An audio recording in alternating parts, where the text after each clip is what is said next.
Hello, everyone. Thank you for joining us today for this Job Accommodation Network webcast titled Portable, Wearable, Totable, Accommodating with Technologies that Go With You.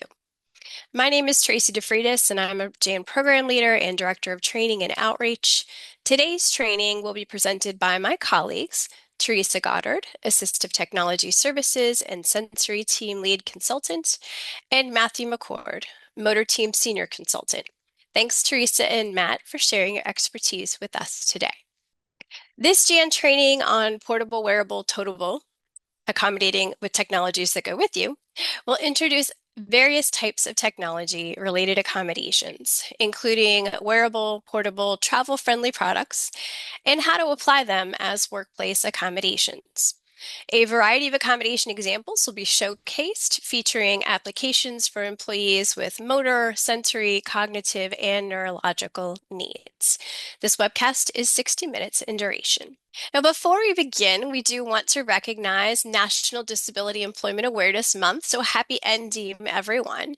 Of course, celebrated annually in October, NDEAM is an opportunity to educate everyone about the value and talent that people with disabilities add to the workforce, to recognize the progress made, and most importantly, make a commitment to building a stronger, more equitable, and inclusive workforce going forward.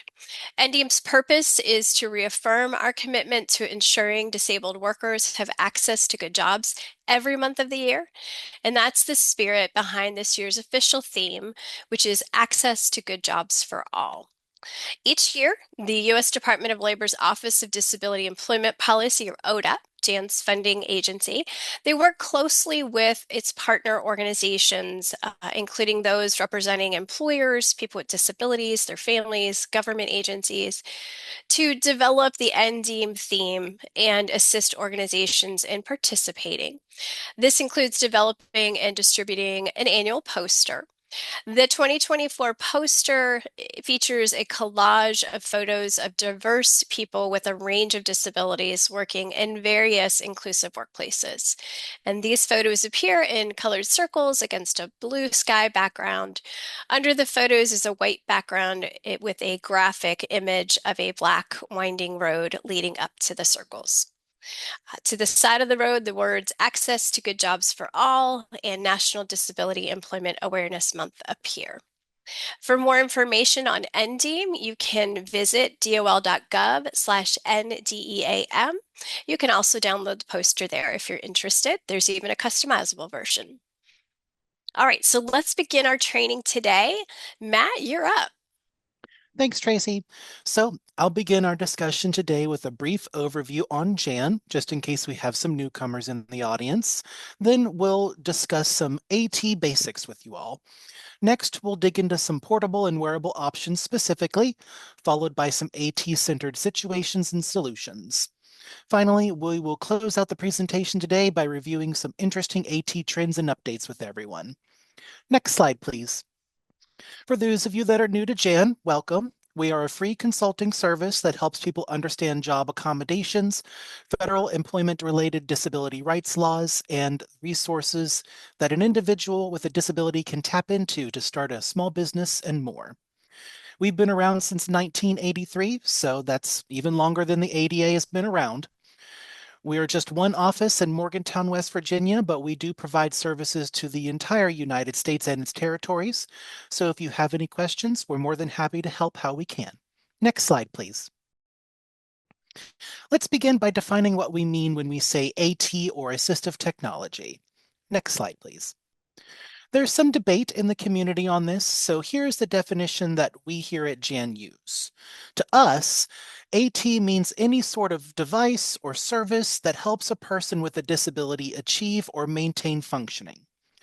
Some prefer to limit the term to only mean things that are specifically designed to help people with severe medical needs, but we feel that AT can be simple and ubiquitous things too, and not just specialized pieces of equipment. Next slide, please. Practically speaking, there are some good reasons to separate more traditional forms of assistive technology and more mainstream devices. For instance, traditional AT tends to be devices that are designed to complete a specific task for a person with a disability, so they tend to be more specialized pieces of equipment with one or two intended functions. Like, for example, Microsoft's specially designed adaptive controller for Xbox users that I have shown on this slide on the left. Meanwhile, mainstream devices like computers or cell phones or iPads are used by so many people that their functions are designed to be useful to a much wider audience. These mainstream devices can and are helpful for people with disabilities, but they're not designed specifically for the needs of people with disabilities. I think the key here, though, is that accessibility in mainstream devices has become a much more prominent concern, and because of that, we have built-in accessibility features in these devices that come right out of the box. Features like speech recognition software or word prediction software, color contrasting settings, and more are all standard features now. And because of that, the line that divides traditional AT and mainstream devices gets more blurred as time goes along. In a sense, the goals of traditional AT is being incorporated into our everyday technology. And because of that, we see both as forms of assistive technology. Next, Teresa will discuss some of the benefits of choosing portable AT options with you all. Thanks, Matt, for that great overview on Jan's view of what constitutes AAC and what we're thinking about when we talk about assistive technologies. Today, we're choosing to focus on portable options that could be either potentially useful as a reasonable accommodation or that might lead an employee to ask for a policy modification to allow their use in the workplace or outside the workplace, but while on work projects. So there are a lot of reasons why an employer or an employee might lean toward considering a portable accommodation option. On this slide, we have some of the more common issues and situations where a portable option could be helpful. So the first would be on-the-job travel. When you're traveling for work, sometimes you might need a more portable version of the assistive technology that you customarily use, either because it's too large or too cumbersome to bring with you or too expensive to ship, or just because you really don't want to risk damaging or losing something that you need every day on the job and that would be difficult to replace. So, like an example would be a sleep apnea machine.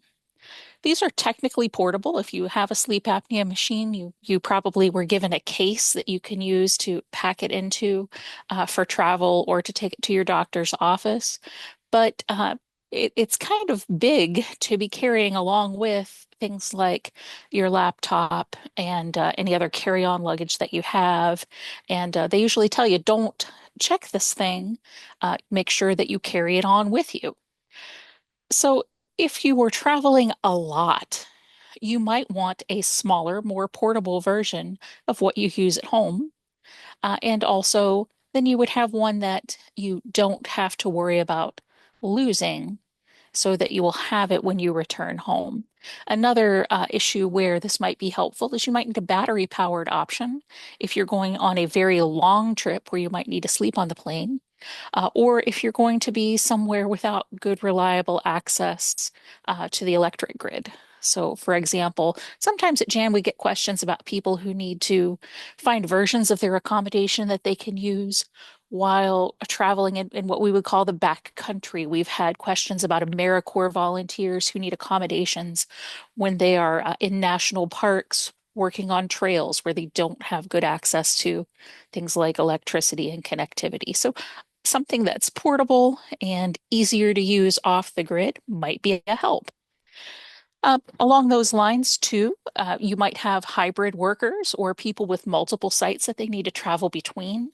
Maybe you have one set of assistive tech at their home base where they have their regular desk, but you might want to have some smaller versions of what they typically use for when they're moving between sites. Additionally, Portable options can allow freedom of movement within the office.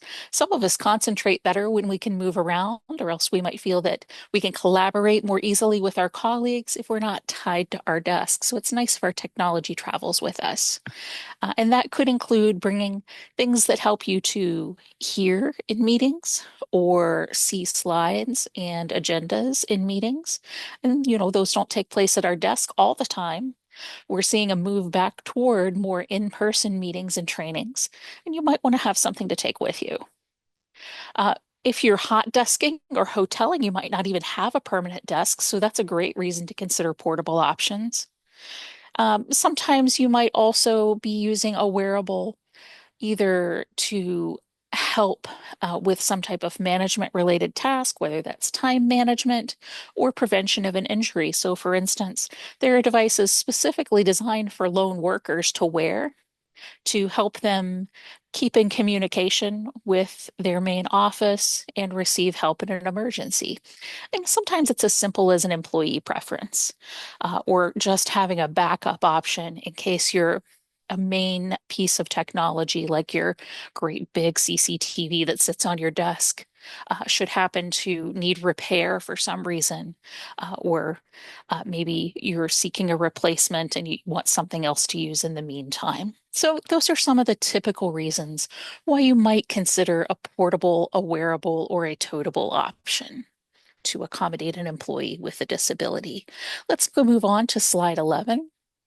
And when we're talking about portable options, what are we talking about? Well, it could be as simple as an app for somebody to use on their mobile device, maybe their personal device, maybe their work provided mobile device, or maybe an accessory that attaches to it. So, like, one thing that I use almost every day is a lanyard that attaches to my phone so that I can keep track of it more easily. But there are a lot of very sophisticated attachments these days that work with your mobile devices to give them functionality that they would not otherwise have. And then there are also things that are technically second devices. They don't like snap onto your phone, but they're used with your phone. So we'll look at some examples on the coming pages. And again, you may have travel-sized versions of assistive technology and medical equipment. Some things that you might use at home for medical equipment really aren't suitable to travel with. Maybe they're too large or they're not allowed on airplanes. So a travel-friendly option could let somebody either begin traveling or return to traveling who wasn't previously able to do so. Wearable AT, of course, that's, something that would be attached to you, something that you're wearing on your body. So one common form of wearable AT is hearing aids. You wear them on, around, or in your ears. But there are lots of other things too that you might clip to your clothing, and we're going to talk about a few examples. There are also options that are designed to work with mobility aids, like backpack alternatives for keeping track of your belongings when you're traveling in a wheelchair, or small things that have the functionality of a purse but might attach to a cane so that you don't have to keep track of two things at once. Your wallet, keys, etc., could be attached to the aid that you're using. Also, some employees are really interested in low key or less obvious accommodation options. So, one example would be there are uh, breathing exercise aids that can be used to assist with anxiety that work really similarly to that old therapist trick of breathing through a straw to help calm yourself. They're like little metal or bamboo straws that you can wear as a necklace. Those are kind of low key because it's not obvious that they're not just a piece of jewelry or just a keychain. And we're going to talk about some of what we call here at Jan totables. So these are things that maybe larger than something you would really consider portable, like not something that would necessarily fit inside a purse or a tote bag, but still it's technically able to be carried from place to place in case you do need to travel with it. So initially, when we first started seeing CCTVs and so on that were labeled as portable. Some of them fit in a rolling backpack or might fit into a rolling suitcase, but they weren't really what I would consider super portable. But technically, can you move them from office to office, from room to room, from building to building? Yeah, you can. And we're going to talk a little bit about that as well, because sometimes that's the only option available. So let's move on to slide 12. Just want to talk a little bit about apps as assistive technology and also apps that work with assistive technology. So there are some apps that are really designed with features to support someone in completing a task and that are designed for use by people with disabilities. So one example that we have the icon for pictured on the left would be Seeing AI. That's an app specifically designed to assist those who have a visual disability or perhaps a print disability in accessing printed materials and other things. It's an app designed to narrate the world around you, to use Microsoft's terminology. That's who makes this particular app. You can use it to point at things you want to read. It can even do handwriting, which most types of OCR cannot do. And it can also identify certain things for you. So we see this used primarily by people with visual disabilities or by people with print disabilities. On the left, we have an example of a piece of proprietary hardware that is used for a medical purpose that is designed to work with an app. So what we have pictured here is the Lumen device. Lumen is how that's spelled. And this is a metabolism tracking device that works together with an app. It is something that you would breathe into, and it analyzes your outgoing breath to give you insights into how your metabolism is working, and also insights into what you might want to eat that day to optimize your metabolism and make it work for you. So you may run into people in your workplace who are using something like this, and they might want to use it at work. That's something employers are going to have to decide if they want to allow or not. But you might see somebody blowing into something like this, wonder what it is. This particular one is called the Lumen. There are a lot of medical devices in the workplace these days. A few years ago, when the Dexcoms were first coming out, a lot of people did not know what they were looking at. And we even had cases where people were asked to remove medical devices from their body because maybe a security person didn't know what it was. So we give you this information to kind of level the playing field a little bit for people who use these devices by creating awareness. Let's move on to the next slide. I'd like to spotlight a product for you today. We have pictured the Optaro device. This is a new device from the magnifier manufacturer Eschenbach. Now, keeping in mind that Jan doesn't recommend or endorse specific products, this slide is intended to provide education about this particular product option, which is a first in class of its type.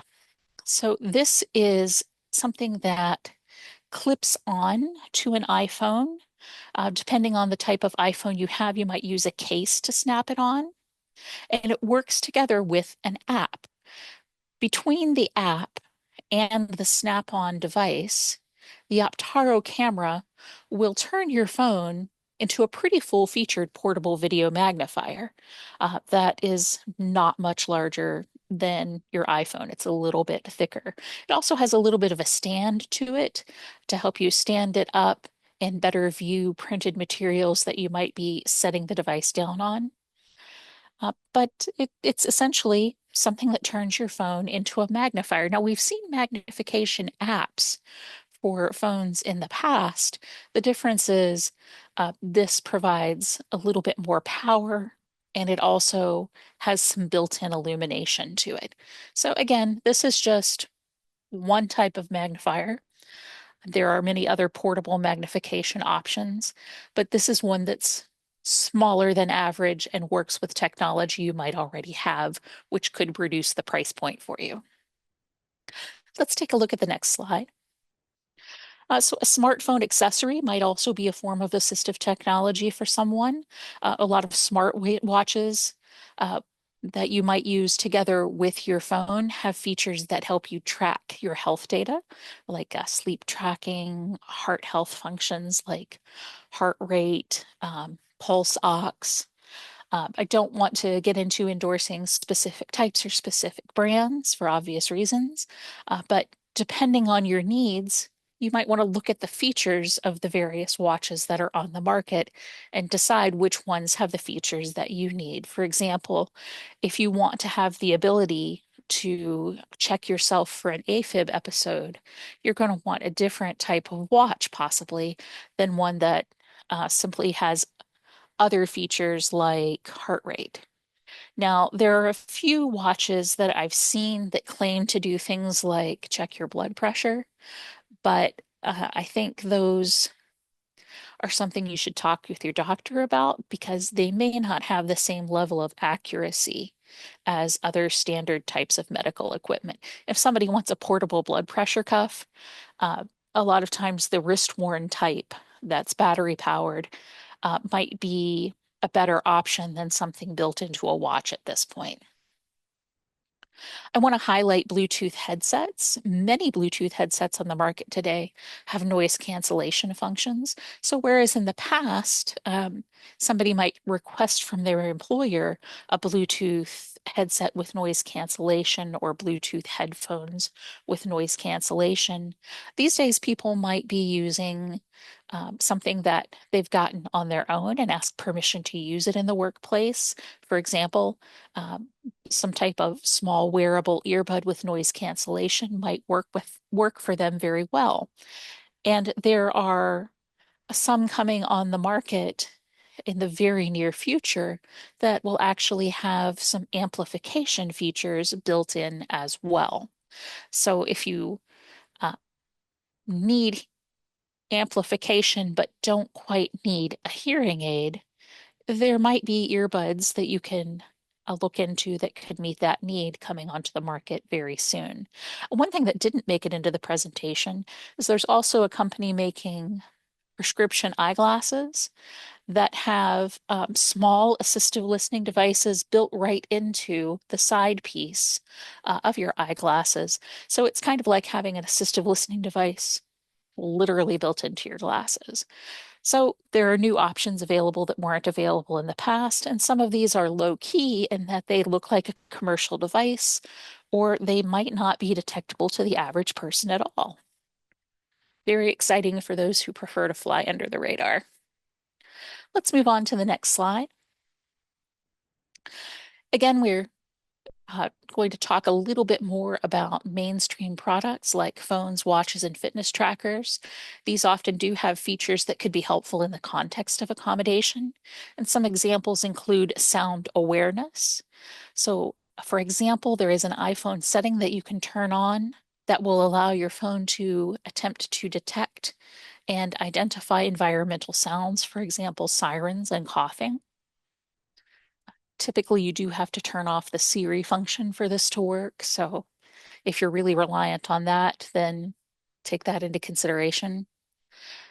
And almost any phone or smartwatch could potentially be used as a memory aid through the use of reminders and timers. I don't know about you, but I go through about a dozen timers and reminders every day.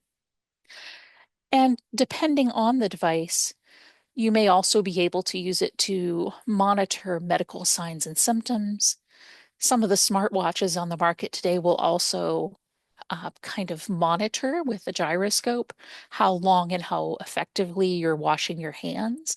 And you can get feedback then on if you might want to consider taking more care in washing your hands for a little bit longer. Let's take a look at the next slide. Matt, I believe you're up. I am. I just wanted to help give you all some assistance in where to find assistive technologies like these, because after all, it's good to know that they exist, but how can you find them? So first and foremost, I just wanted to give a shout out to our page, our A to Z page on assistive technologies. It has a lot of good information on how to select specific AT that might be helpful for you. It has some referral resources to where you can find some things to help you locate them. And it also has some situation and solutions if you'd like to get a real life example on where these things could be used. Beyond our resources, though, you can also reach out to your state voc rehab agency. They provide a lot of useful services that can help people with disabilities maintain gainful employment. That can be things like job placement services, but also things like counseling, vocational evaluations, on the job training. And also, naturally, they also have assistance with funding accommodations, which I think is particularly helpful for our topic today, because some of these things can be pretty pricey. So reaching out to them and seeing if you qualify, they might be able to help you fund a expensive piece of AT that you might need. There's also state assistive technology projects. They provide technical assistance on assistive technologies in general and how to use them. They can consult with you and provide product demonstrations. If you don't know how to use something, they can demonstrate how it's used for you. They also have the ability to loan out to let you borrow pieces of equipment that they have in their libraries. So that way, if you want to get your hands on something and try it out for a period of time before you buy it, you can potentially buy it from them or borrow it from them and see if you can get your hands on it and use it before you buy. They also have the ability to provide low interest loans to people with disabilities who are thinking about purchasing a piece of AT. So, for instance, if you need some help with funding accommodations like pieces of assistive technology, but you don't qualify for your voc rehab services, you could still reach out to state AT projects, so they might be able to help you out with a loan. Next up, we wanted to give a shout out to the Rehabilitation Engineering and Assistive Technology Society of North America, or RESNA. They can help you locate assistive technology practitioners or rehabilitation engineering technologists. They're dedicated to promoting the health and well-being of people with disabilities by increasing access to various forms of technological solutions. They're very useful. I would encourage you to reach out to them sometime if you are curious. Finally, we just wanted to give a shout out to the QIAT community. If you're not familiar with who they are, they're a nationwide grassroots group that includes hundreds of individuals who provide input into the process of identifying, disseminating, and implementing quality indicators for assistive technology services, primarily in school settings. So essentially, their tools help support school districts to enable them to ensure that they are aligned with federal, state, and local mandates while also providing good assistive technology services. They also help assistive technology service providers as they evaluate and improve their own services that they provide to people. Naturally, they can help consumers of AT to help them find the pieces of AT that will meet their needs. They're also really helpful for universities and other professional developers since they often perform a lot of research and create programs. So QIAT can help them to promote competencies that are needed to provide quality AT services. And finally, QIAT also provides guidance to policymakers as they attempt to develop equitable policies relating to AT services too. Next slide, please. One final thing that I just wanted to give a shout out to is our newest feature on our JAN website, the Situation and Solutions Finder. It draws on information collected from JAN customers who choose to provide us with feedback following their contacts with us. The Situation and Solution Finder lets users explore various accommodation scenarios by searching for examples based on things like disability, by limitation, and also by occupation too. So if you'd really like to be able to review some real life accommodation scenarios for a specific disability or limitation that you're dealing with, or even for your specific job, give our Situation and Solutions Finder a try. It'll probably be helpful for you.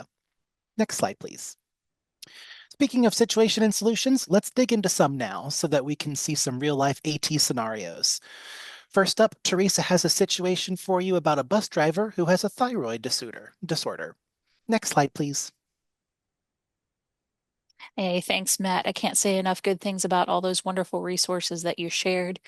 Folks, I really hope you'll get online and check those resources out if you're not familiar. All right, now it's time for everybody's favorite part of the show, Jan's story time, where we talk about situations and solutions. Here's a real life example involving a bus driver with Hashimoto's thyroiditis. Now, if you know anything about thyroid conditions, brain fog is not unusual with these types of conditions. This guy was a great bus driver, doing an absolutely fabulous job driving the bus, but he could not make it to a meeting on time. Uh, Hardly at all. He was having a lot of issues remembering uh, to leave on time for meetings and remembering that they were happening at all. So what did the employer do? He had a conversation with the individual who said that brain fog was causing him to forget about the meetings or just lose track of time. Um, and also, when his daily routine was interrupted by a meeting, that was a problem for him. Let's take a look at the next slide.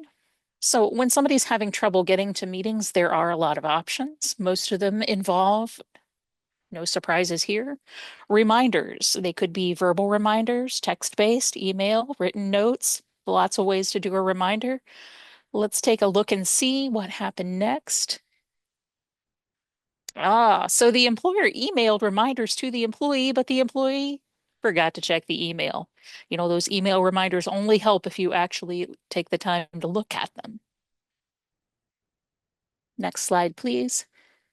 So a targeted solution in this type of situation would be to find a more efficient way to get this person a reminder to check their email or an email notification.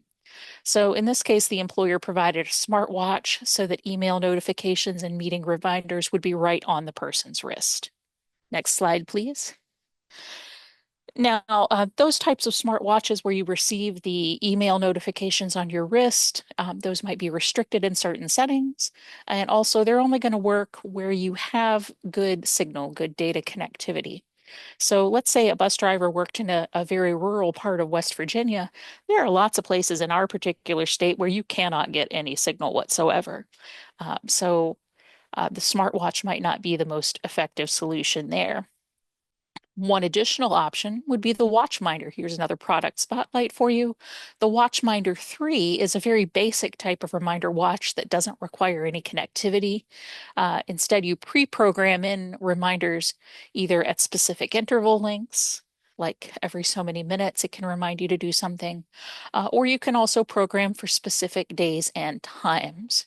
So this might be used at school by a child so that they get a reminder to check that they have everything they need in their backpack before they leave their classroom at the end of the day.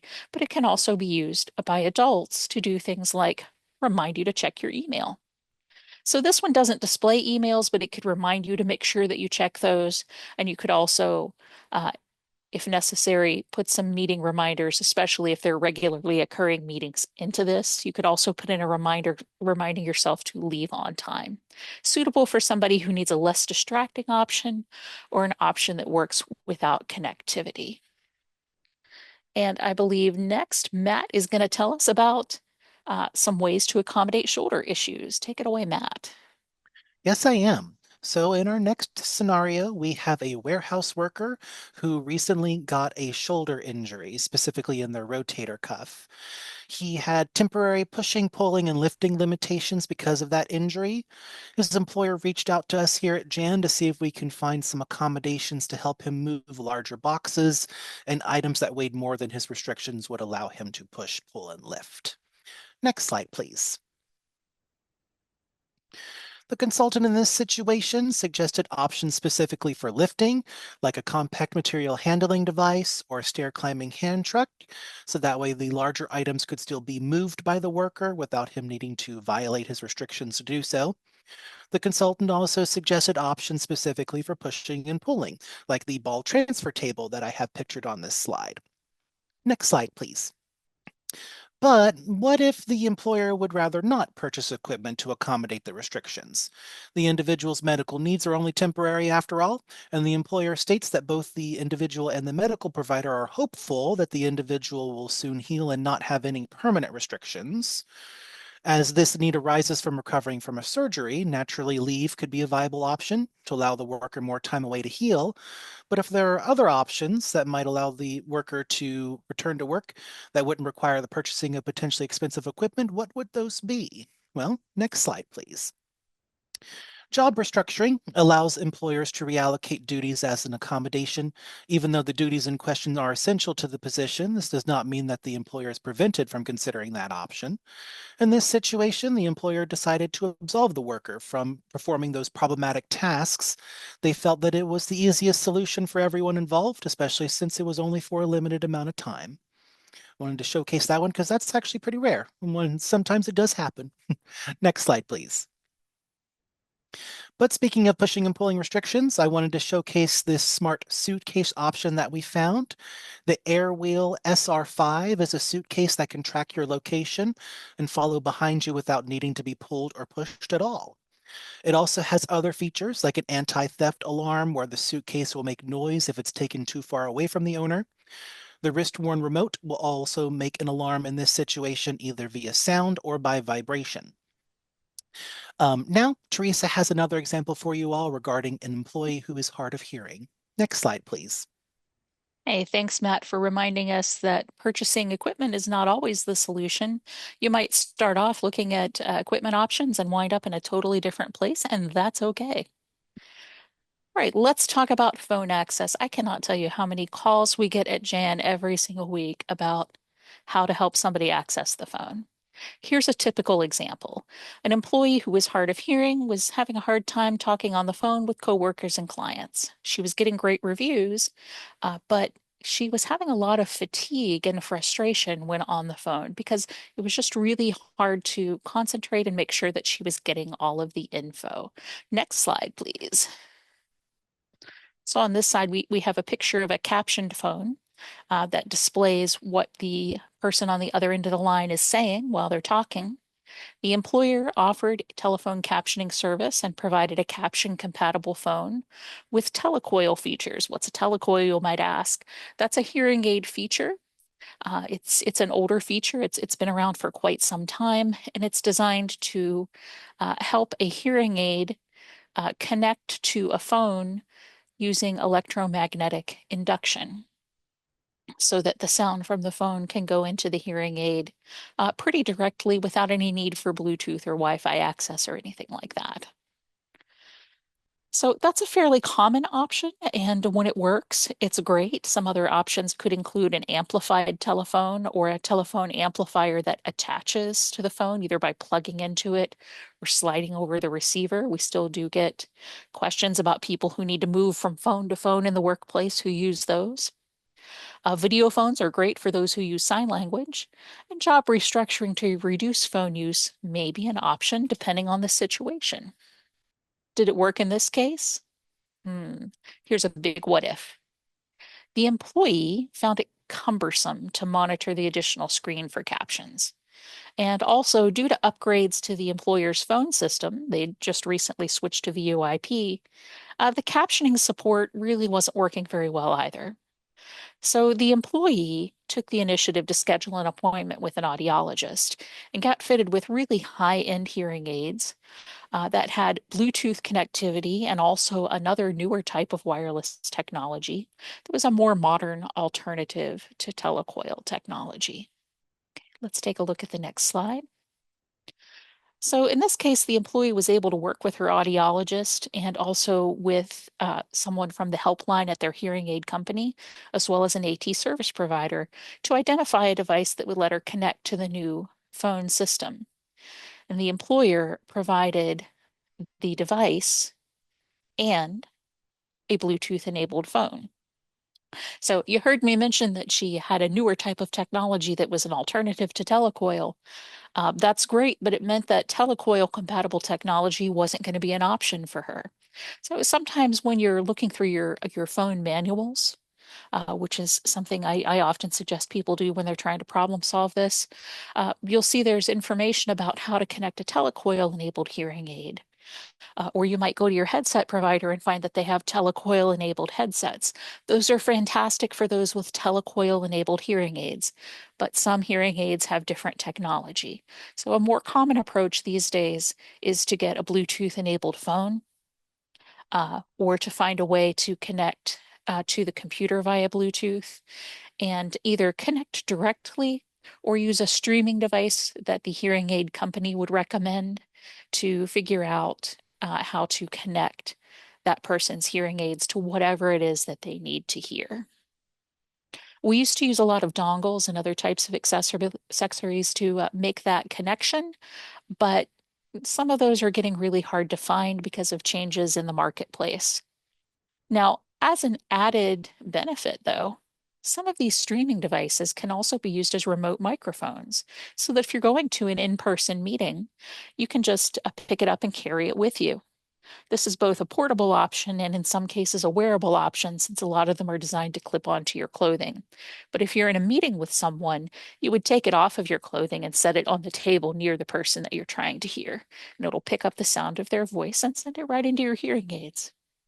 So that was kind of like getting a twofer. All right, let's take a look at the next slide.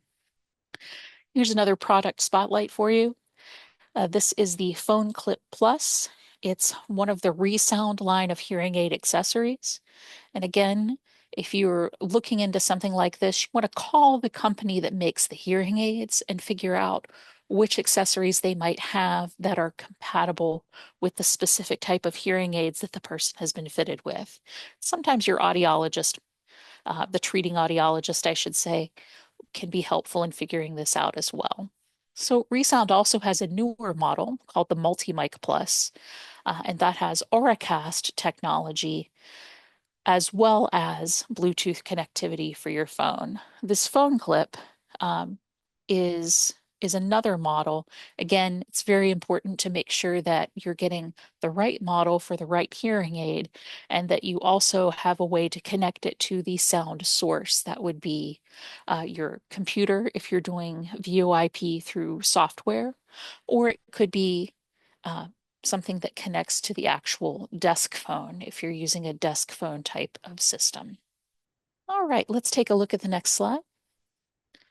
Okay, Matt's going to tell us a little bit about PTSD and anxiety and how that might be accommodated. Take it away, Matt. Sure.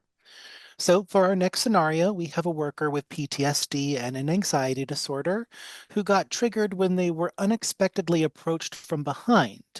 This was related to their time in the military as they were a veteran. Their workstation was set up as a cubicle with the worker's back to the cubicle's entrance. So anytime a coworker or their supervisor walked in to speak with them, it felt like someone was sneaking up on them all the time and they were being startled a lot. Next slide, please. The consultant in this scenario suggested a mirror that can be mounted to the employee's work monitor so that they could see behind them at all times. A mat was also suggested, like the one pictured on the right side of this slide, that could cause a receiver to play a sound when someone steps on it. The consultant also discussed the possibility of rearranging the workstation itself so that the individual would face towards the entrance instead of away from it. Next slide, please. But what if the alerting device and the mirror are not enough? The individual could be startled by the noise from the alerting device, which would only substitute what's causing the problem. The mirror might also cause the individual to get started when they see someone walking in the mirror, even if they're not heading into their specific cubicle. What if there's not enough space for the cubicle to be rearranged either? These are all possibilities, so how could we accommodate them? Next slide, please. Well, a service animal could be permitted here. A service animal could sit near the worker and alert them gently. The service animal could also have other positive effects for the individual's anxiety, potentially helping the worker calm down if they happen to have an anxiety attack as well, which none of the product solutions we talked about would be able to do that, now would it? Next slide, please. Since we're talking about service animals, I just wanted to showcase this alerting collar option for service animals. It's called the canine alert, and it will vibrate the animal whenever it detects sudden changes in the individual's heart rate. The person will wear a wrist-worn device to monitor their heart rate, and whenever it's a sudden change, the collar will vibrate.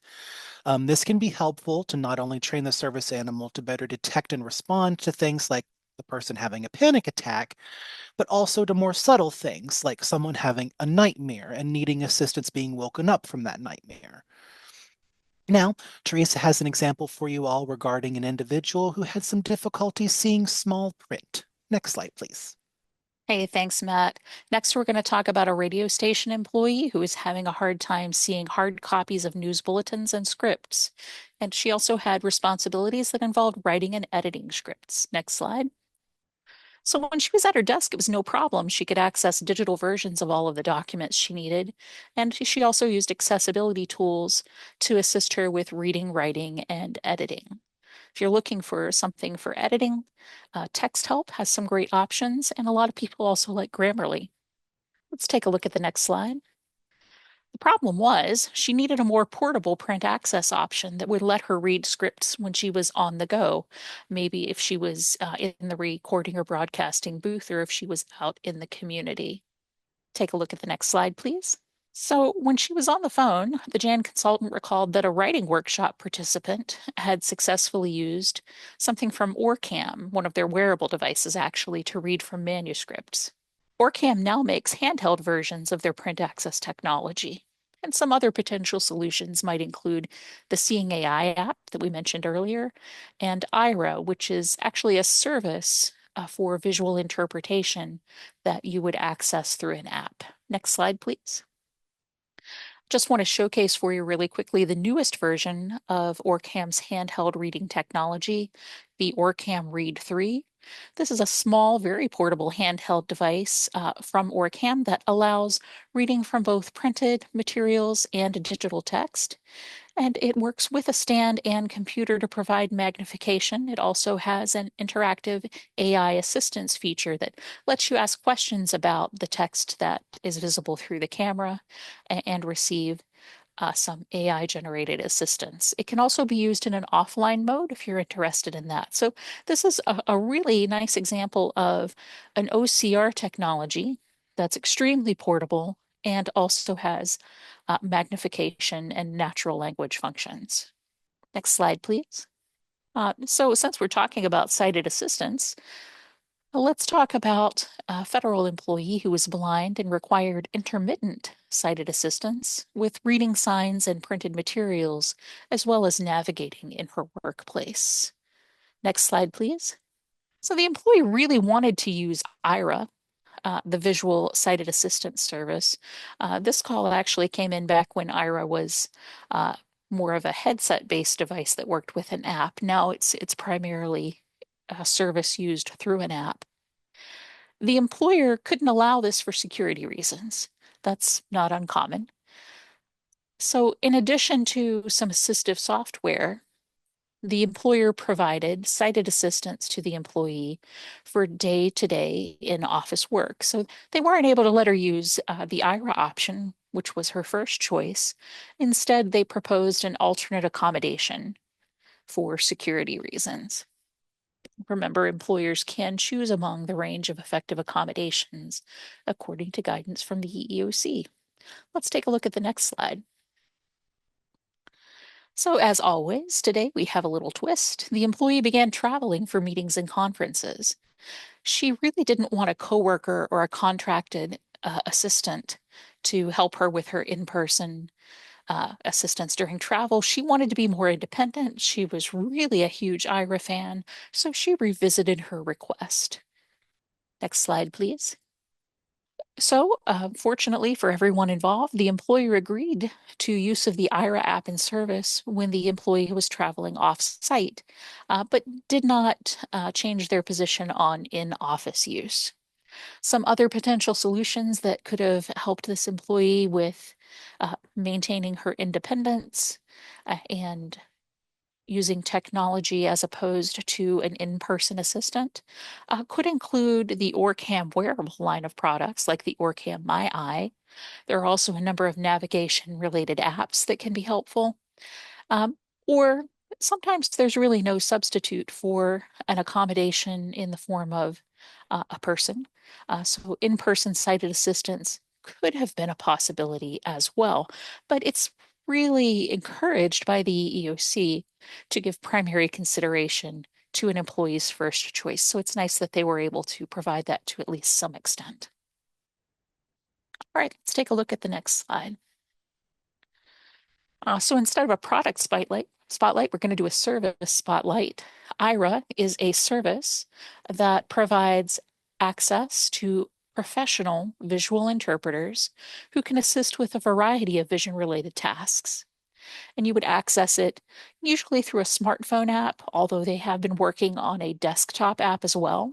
Some of the services that they can provide include assistance with reading, visual interpretation of surroundings, like describing what's around you, and also identification of objects. So, for example, if you're walking down the street and with your white cane, you detect that there's an object in your path, someone at IRA could assist you in figuring out what's in your way, and then they could potentially help you with a little bit of navigation assistance to help you get where you're going, despite the fact that there's an object in your way. The IRA is also actually used at the Smithsonian by people who want to have the displays in the Smithsonian described to them. So that's a very interesting use case. Next slide, please. All right, so we're coming to the end of our time today. So we just want to wrap up really quickly by talking about a few trends and product updates. Next slide.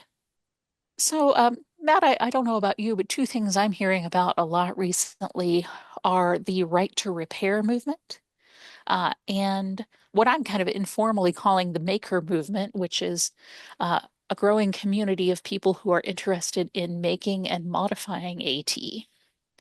So, a right to repair, that would be the concept of a legal right, giving consumers the ability to repair their own products instead of going to the manufacturer. And it could also include the movement that's advocating for laws that protect the right to repair. So if you're looking for a little more information about this, there's a lot online. Repair.org is one example of an organization that's working on this. And as for making AT, I don't want to date myself too much, but I remember a time when a lot of AT was custom made, or at least heavily customized. I remember a time when, uh, you know, my mother, who is a special educator, would make things in our home for use in the classroom or might modify things. It's very exciting to me that the idea of individual creativity and craftsmanship is coming back. The ATAA conference for the last few years has had a Maker Day where they highlight this idea of people making AT on their own or as part of a community. Makers Making Change is an example of an online community that takes requests from individuals with disabilities who would like to have something made and connects them with people who know how to make various types of AT. I think the big game changer in terms of making AT has definitely been 3D printing. So that's been huge. Matt, your thoughts? Absolutely. I think that the advent of 3D printers and how ubiquitous they've become has really kind of helped people rethink the way that they will come about seeking out AT related solutions. Because now we no longer have to wait on a business to come up with, hey, this could be a profitable option that we could sell to people. Now it can be instead you know what, I would really like to have something to help me do this. And then as long as you know how to create the schematic to, 3D print it, you can make it on your own as long as you have the materials. And that's really a shift in focus and it's really shift in dynamics to how things have been for the longest time. It really is kind of going back to accommodating ourselves in a way, which is kind of interesting because for the longest time, you'd think that we would want to have those things created and maintained for us, but sometimes it's just easier and cheaper to do it ourselves. Yeah, and we're also seeing professionals who might 3D print something like a part for someone's prosthetic, for instance.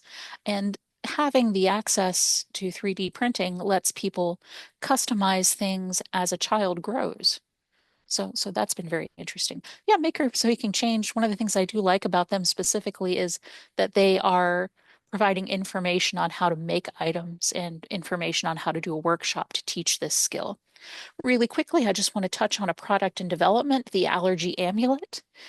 This is a product that we hope will be coming to market soon that allows you to take a very small sample of food and test it to see if it contains an amount of an allergen that could make someone ill. It's still in beta testing, but we hope to see it come to market very soon. This is another example of a very low-key piece of assistive technology to help manage a medical need. Okay, Tracy, I don't know if we have any time for questions, but maybe we could do one or two. Well, I don't think we do. We only have about 2 minutes to wrap up, so I think that's what we're going to have to do. Thank you, though. I think, let's see here. So that really is all the time we have. You guys did a phenomenal job filling that time with so much great information. You're always doing a fantastic job keeping us up to date on the latest in assistive technology. So, Teresa and Matt, we thank you so much for your expertise and all of this knowledge. It's amazing. The final Jan webcast of 2024 is Ask Jan Q&A, year-end review, and it's about accommodations at work. And that'll be on November 14th at 2 Eastern. For more information, you can visit the Jan training page at askjan.org.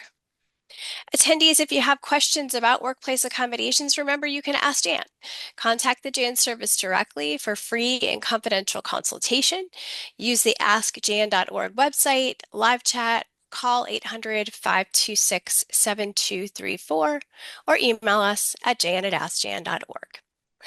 And if you're not already following us on social media, we ask that you please do. Find the Job Accommodation Network on Facebook, LinkedIn, and YouTube, and at Jan on X.